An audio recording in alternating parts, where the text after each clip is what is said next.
Hi, I'm Barbara Nesbitt, and I have the pleasure of talking to Dr. Charles Miller, the incoming president of AAGL, at this year's AAGL 207.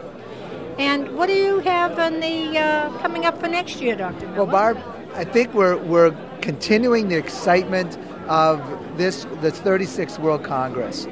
We're starting something very, very exciting, an initiative on public relations to patients.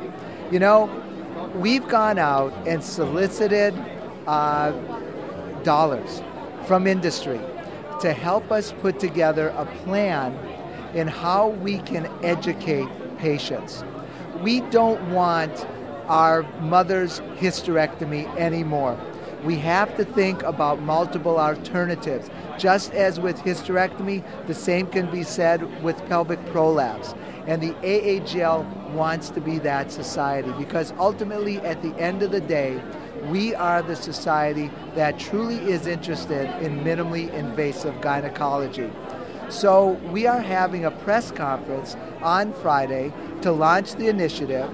We anticipate this will be an ongoing public relations situation that we will do over the next several years.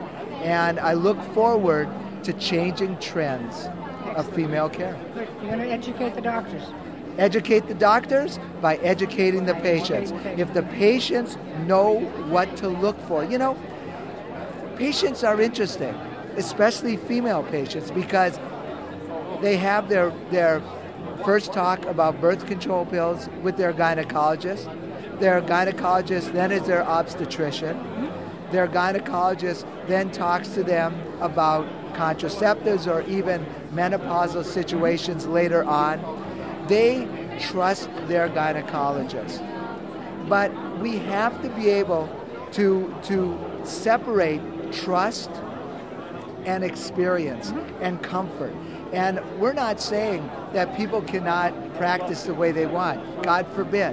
What we're saying is that when there is the opportunity to do something with minimally invasive gynecologic techniques, then it is our obligation as physicians, physician do no harm, to be able to give that patient the education that she needs to ask the right questions. And to answer their questions, because they're pretty darn educated nowadays. They are very educated, but I still am concerned about when that gynecologist says, no, you can't have a minimally invasive technique.